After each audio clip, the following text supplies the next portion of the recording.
So one thing that you can do if you're homeless and cannot find a place at present is utilise public transport. Bear with me, I'm crossing the road. I'm doing a on-the-go video. And by using public transport, what you can essentially do during the day is sleep on the train without breaking the law. Now, in Sydney, for instance, we've got the Opal card system. So what you can do is tap on, and if you're still on the same train and not going anywhere, by law, you've technically got till 4 o'clock in the morning to tap off, so long as you haven't exited the railway transit system at any given point. So if you're on the same train, or at least going from train to train, you're not committing an offence. You're allowed to do it. I mean, it's quite awkward. Most people won't do it because they've got things to do when they've got to go to work. But if you're homeless, essentially you can get your sleep, which is the most important factor, whilst on a train. Now, your sleeping arrangement may be modified, so you may not be getting the sleep you want, which would be from, say, 8 o'clock at night or 9 o'clock at night to 4 or 5 in the morning, like me. Though, keep in mind, I can change my sleeping routine quite violently, as in complete opposite, and very quickly, and do that back and forth as I please. Not many people can do that, but I can. I've even stayed awake for 24 days without sleeping before. Some people thought that was insane and not even possible, but I did it. It was about 24 or 25 days, not 1 hour. I don't think I got an hour of sleep. And that was like 10 or 15 years ago, but it just goes to show that when you have to put your body to the limits, you can.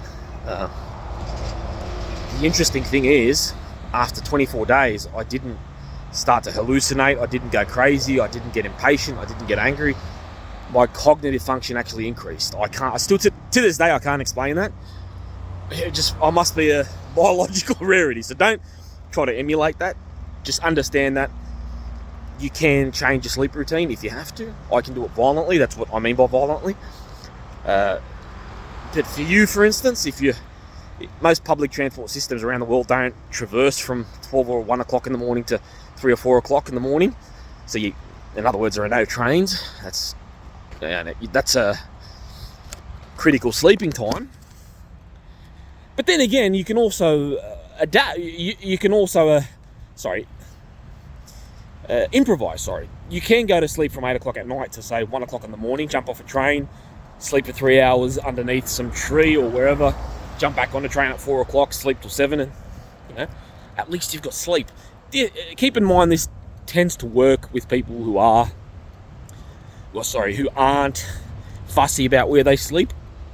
There are some people who are absolutely meticulous about how and where they've got to sleep, what fucking temperature it's got to be, what kind of noises, and it's unbelievable.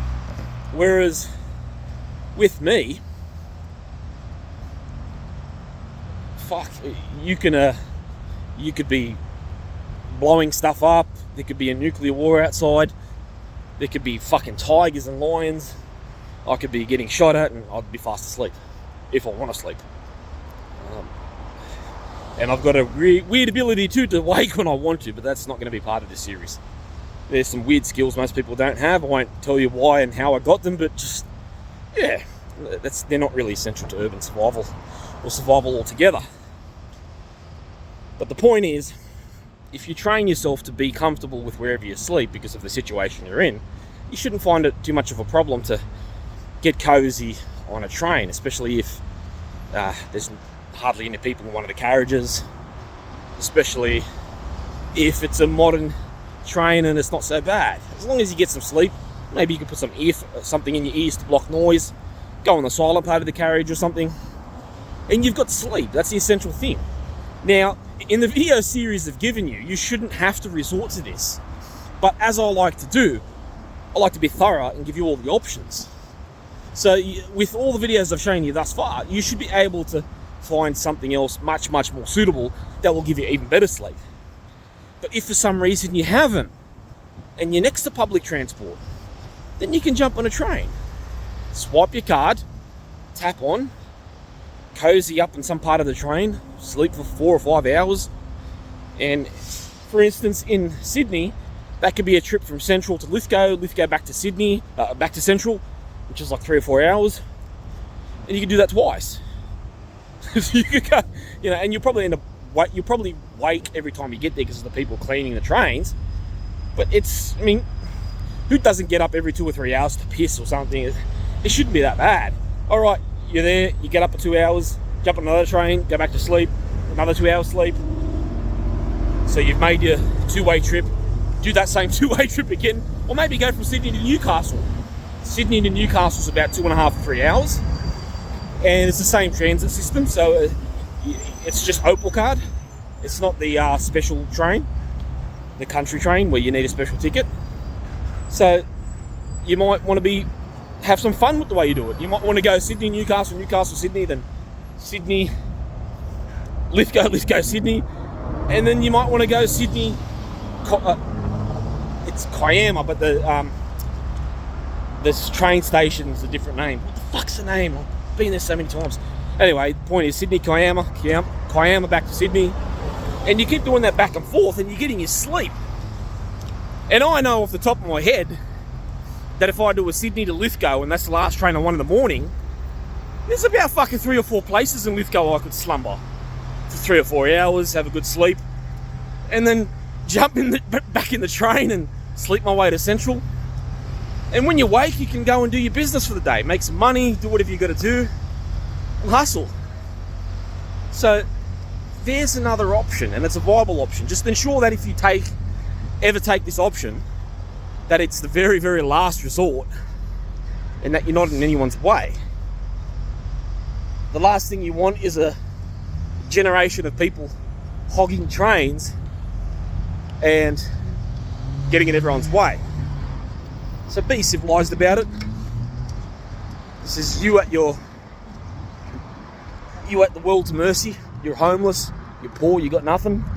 So take up a quiet carriage. Don't get anyone's way, and you should be fine. I'm sure everybody else on the train won't mind. I'm sure if you get spoken to by transit officers or cops, they'll understand if you explain it to them. They may even help you. Some people get help, some people don't, like me. But I'm at a very, very advanced and somewhat sophisticated level of urban survival. Absolutely dare not say that I'm at an advanced level of urban survival where a war zone or nuclear apocalypse is concerned, because I haven't experienced either of them. It would be absolute horse shit for me to turn around and say, yeah, I'm experiencing that, because I'm not. It's a different dynamic altogether. Although it falls within the realm of urban survival. But I am, in general, when you take away the war zone part and